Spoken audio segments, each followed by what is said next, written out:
Tuba liman syaghalahu aibuh an uyubin nas. Beruntung yang sibuk dengan aibnya sendiri hingga nggak punya waktu ngurusin aib dan kesalahannya orang. Kenapa? Sibuk sama kesalahan dia, jadi nggak ada waktu ngurusin lah dosanya presiden, wala dosanya menteri, wala dosanya ustadz, wala dosanya pejabat, wala dosanya rakyat. Kenapa? Sibuk. Mungkin orang yang sibuk ngurusin dosanya orang karena dia nggak punya dosa kali. Cukup sebuah cacat yang terbesar, nganggap dirinya nggak punya aib, nggak punya dosa, nah itu kecacatan yang paling besar. Na'udzubillah min dzalik.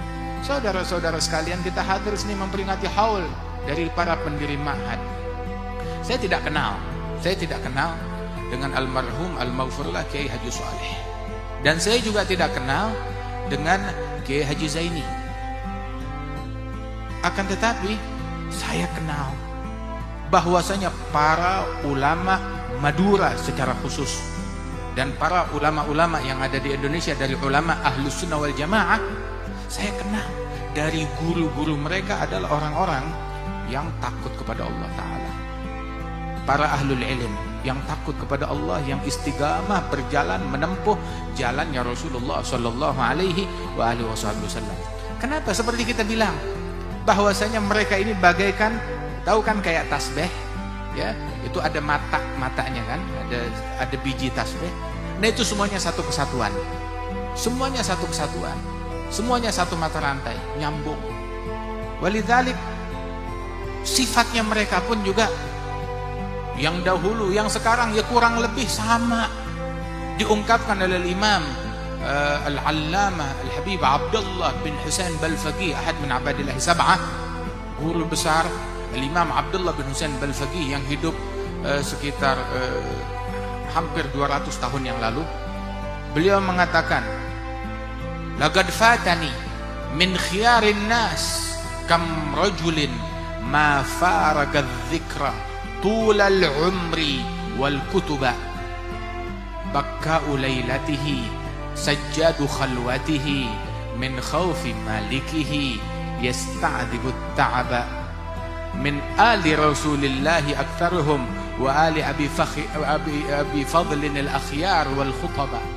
Saya kehilangan orang-orang besar, para ulama, para sepuh, yang mana sifat mereka, tahu apa sifatnya, tahu apa kerjaannya, kerjaan mereka, sifat mereka seumur hidupnya nggak pernah berpisah dari zikir dan kitab ilmu agama. Sibuknya sama zikir, sibuknya sama kitab, itu kerjaannya mereka. Sibuk itu dunianya itu udah khalas, nggak tahu tentang berita, nggak tahu tentang televisi, nggak tahu tentang medsos, nggak tahu tentang apapun. Sibuknya sama zikir, sibuknya dengan kitab, itu kerjaannya. Terus kalau malam hari, bakka'u lailatihi, kalau malam kerjaannya nangis, menguras air matanya karena takut kepada Allah, nangis mendoakan umat. Itu guru-guru kita bilang bahwasanya dam'ah wahidah tabkiha lil ummah khair min alaf kalam. Satu tetesan air mata engkau menangis mendoakan umat lebih ampuh, lebih mujarab daripada 1000 pidato yang kamu ungkapkan. Kita kalau pidato bisa, ngomong bisa, apalagi komentar. Jagonya komentar, anak TK bisa ngomentarin profesor, itu zaman sekarang uniknya. Akan tetapi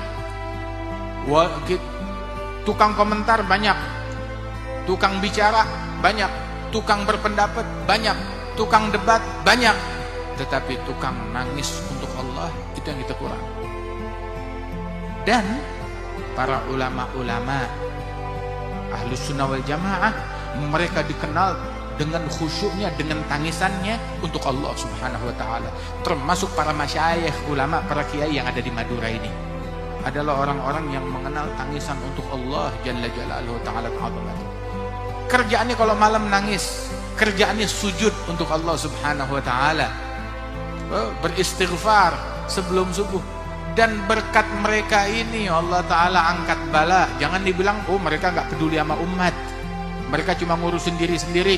Ulama kampung gak peduli sama umat. Naam, kita pengen jadi ulama kampung. Kita pengen jadi ulama kampung. Kenapa? Yang urusannya sama Quran, urusannya sama zikir, urusannya sama ilmu. Emang ada urusan yang lebih mulia, yang lebih baik daripada begituan? Gak ada yang lebih baik daripada itu semuanya. Nabi ditanya, ya Rasulullah, Siapa gerangan mujahid yang paling afdal? Siapa gerangan penderma yang paling afdal? Siapa gerangan orang yang melakukan amalan ini, amalan itu yang paling afdal? Siapa yang paling mulia? Tiap kali ditanya, Nabi bilang, aktsaruhum lillahi dzikra, yang paling banyak zikirnya kepada Allah Subhanahu wa taala. Nah, itu kerjaannya kita. Itu yang kita inginkan. Nah, wa Rasulullah sallallahu alaihi wasallam mengungkapkan hal yang demikian tersebut. Ma faragal dzikra tulal umri wal kutuba bakau lailatihi sajjadu khalwatihi min khaufi malikihi yasta'dzibu ta'aba. Saudara-saudara sekalian, mereka para ulama ini yang kita kenal,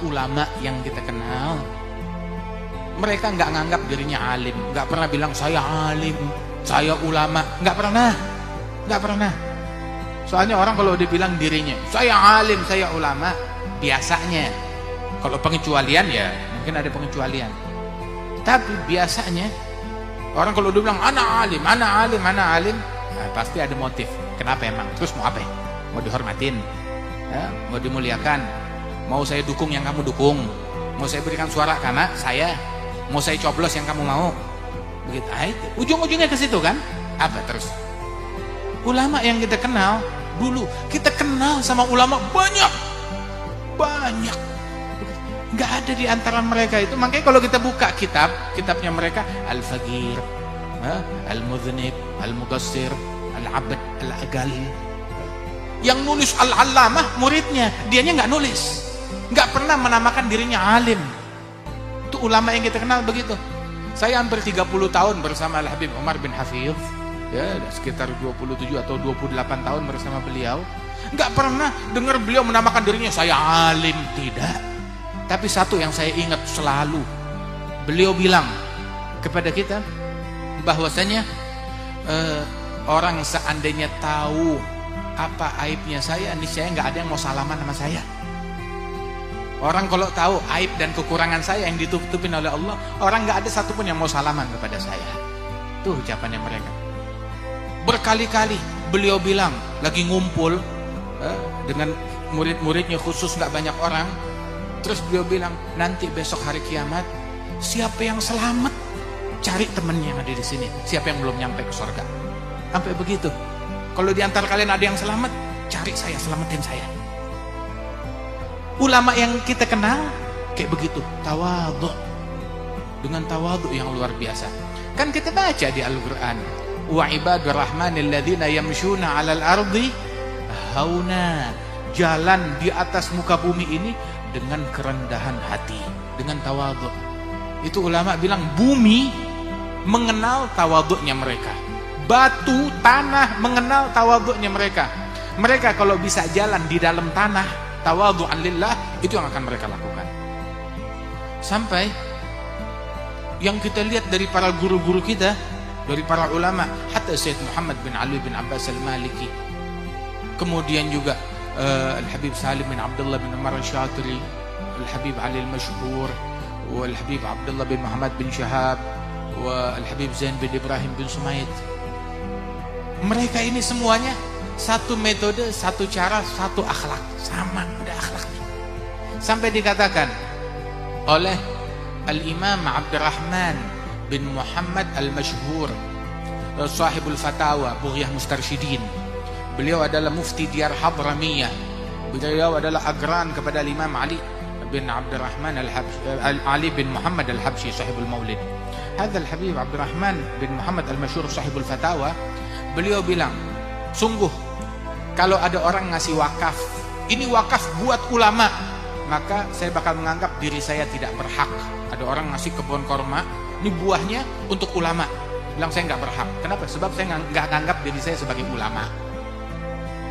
Bilang wakaf buat santri, saya juga nggak berhak. Saya belum pantas menyandang gelar santri, kata beliau begitu.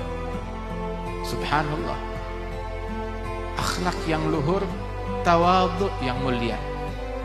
Syekhna Al-Habib Ali al-Mashhur cerita, dulu ada satu orang diperintahkan membawa hajat oleh orang tuanya, datengin kepada Al-Habib Abdurrahman al-Mashhur ke rumahnya, sampaikan ini hajat kepada beliau. Nyampe ke rumahnya, masuk ke ruangannya, suruh masuk tuh, ada di ruangan situ, lagi sholat, ditungguin, lagi sholat. Sujud lama sekali. Setelah sekian lama bangkit dari sujudnya, salam, itu dilihat tuh sejadah basah dengan air mata. Sejadahnya basah dengan air mata. Ulama yang kita kenal kayak begini.